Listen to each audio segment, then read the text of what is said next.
have to admit, I liked Anthem. I really did.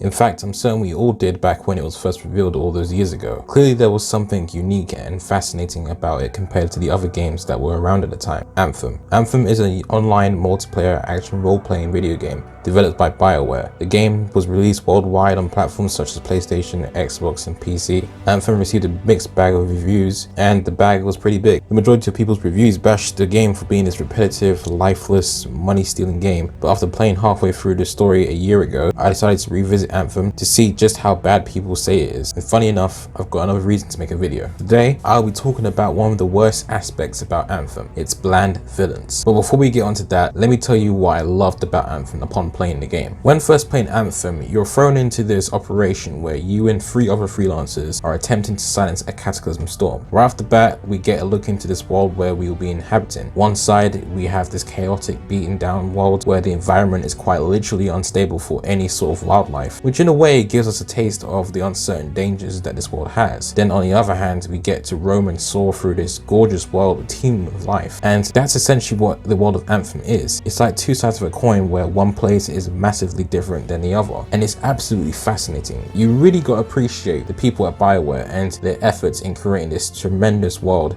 with all its wildlife. So clearly, this is the thing I love most about the game. It's having the freedom to explore this bizarre fantasy world. Jumping into my javelin and flying from location to location never gets old. It feels different since there aren't many games where you get to fly around like Iron Man in a world straight out of a movie like James Cameron's Avatar. So you could say that kind of makes Anthem unique in its own little way. The freedom to explore gives Anthem its reputation of being one of the best free-roaming games of 2019. With a stunning world and seamlessly creative lore and combat, what could go wrong? The answer?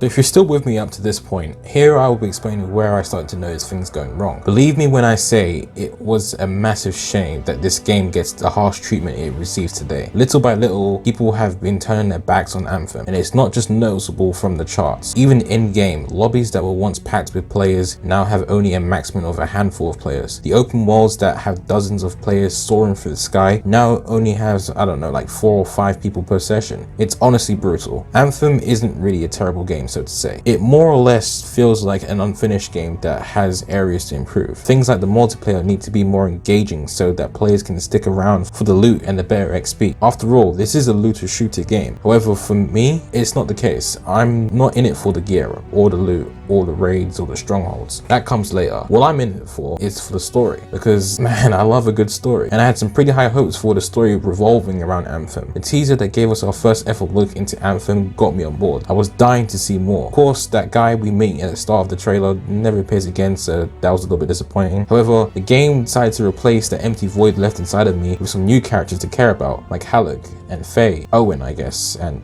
not you. Maybe Matthias. I don't even like you. Moving on. These were characters that will eventually help me on my journey to becoming a freelancer. Little was known about my character, but as you know, every good story needs a hero and a villain.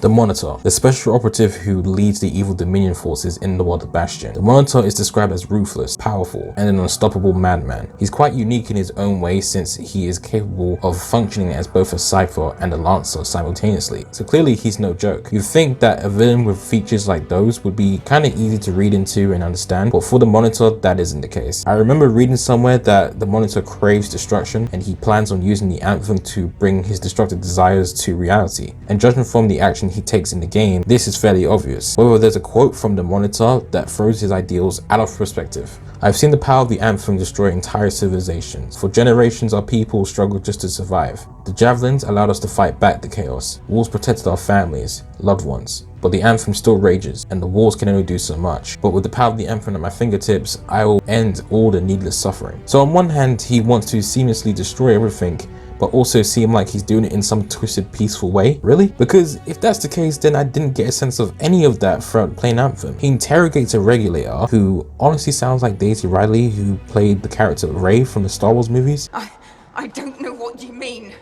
The relics, not for sale. Relics are dangerous. Then once he gets what he wants, he straight up murders her, he makes fun out of us, he manipulates Owen into betraying us, and despite merging with the Anthem of Creation and turning himself into some big grey knockoff Ash Titan, he gets beat by us and ran over by a fucking Strider. That's it. That's the ruthless, merciless Monitor, the unknown villain at the very front page of Anthem. That's all he is. What an absolute joke. So this section of the video was titled Two Pathetic Villains. So the second person who played a sort of good guy turned bad was Owen Corley. Owen is a cipher whose ambition and enthusiasm has made him vital to the freelancer's success as a team. We meet him on the job for a few years after the events of Heart of Rage. Owen guides us as our cipher throughout various contracts and missions, and we get a good look into his ambitions and what he wants. And if it wasn't painfully obvious, all Owen wants to do is become a Lancer and fight just like us. But here's where things get rocky. Owen already has an outstanding reputation of being a troublemaker. Like at the start of the game, when Owen tells the player to drop by his amplifier for something fun, what you find is Owen stirring up trouble for a thought cipher, telling her his amplifier has been given some strange feedback when really Owen is just being silly and childish. You could argue that this gives the character some charm and segregates him from the other characters, but it only gets worse. Every cutscene I had with him, I got the impression that he was trying to be awkwardly funny or just generally annoying. Every opportunity he gets, it seems like he constantly needs to remind us that he can get the job done just as good as us, or the job could have been easier if we had a cipher such Lancer down there to help us. I mean, it gets to the point where you just want to tell him yourself, dude,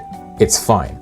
I've got this. I appreciate you and everything you've done to help me, but right now I need you as my cipher. But after rejection after rejection after rejection, to Owen, this statement has now been translated to, you will never become a freelancer, you good for nothing cipher, you suck. And as a result, betrayal. Owen betrays us. And I kid you not, I couldn't muster the strength to give a shit. Owen's betrayal meant nothing. I saw this coming from a mile away after each rejection. Owen secretly looked like he was just done with us, and all it took was the right moment at the right time. And as the cutscene unfolded, I couldn't stop smiling. Not just because I was right, but because I was witnessing this character become a husk of a shell of a villain. But I have to admit, I'm not as heartless as I sound. Trust me. I did feel some sort of pity or sympathy for Owen each time his proposal of being a freelancer got shut down or ignored. You can put the pieces together and figure out the Monitor clearly had some part to play in Owen's betrayal, since not only is the Monitor both a Lancer and a cipher, he lies to Owen saying he will spare Fort Tarsus if he steals the Javelin, and practically manipulates him into thinking that he can become a Lancer just like him while also being a cipher. So clearly all the signs were there to back up the fact that Owen will betray the team and go rogue. It was only a matter of time. So as I watched him walk about and fly off with the Javelin I worked so hard to get and died 3 times to get, I believe that was the last we saw of Owen. And because the game was near the end of its rope story-wise, I didn't expect much more than a reference to him. But surprise, surprise, the guy hacks into the comms with us and Faye and warns us that 𝗧𝗪𝗓 is walking into a trap set by the Dominion. And when we get there, 𝗧𝗪𝗓 is completely fine. Owen shows up, 𝗧𝗪𝗓 gets angry at Owen, Owen beats the shit out of 𝗧𝗪𝗓, and he says he's sorry for everything. I'm sorry.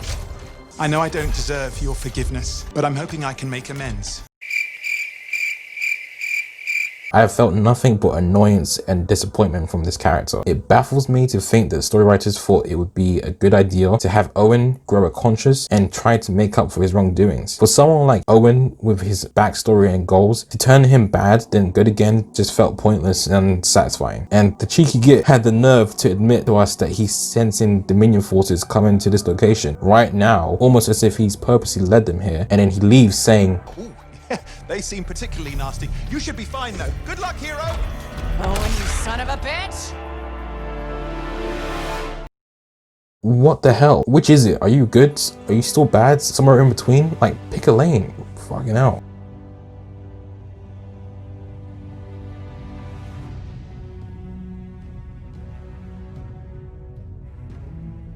Aside from those two things, the lingering problems with the bugs and the multiplayer, Anthem had potential. As crazy as this statement's gonna sound, people thought that Anthem will be the next Destiny. But as of right now, it couldn't be further from it. And you know, that isn't much of a bad thing. Just like humans, we shouldn't try to be like other people. We shouldn't try to be like other things. We should just try to be the best version of ourselves. And that kind of applies to video games as well. They shouldn't try to be like others. They should try to be something new and inventive. And in that case, Anthem's got its work cut out for it. So rumors are going around that Anthem 2.0 is coming out next year, or Anthem Next, or whatever the fuck they're calling it. So if you still have some faith lingering in the game, I say keep your eyes peeled for that, because I probably won't. But yeah, if you've made it this far, thank you so much for watching and listening. It took me a heck of a time to write the script and also do the recording and editing. So you could do me one last favor, leave a like and a comment on your way out. And hopefully I'll see you next time.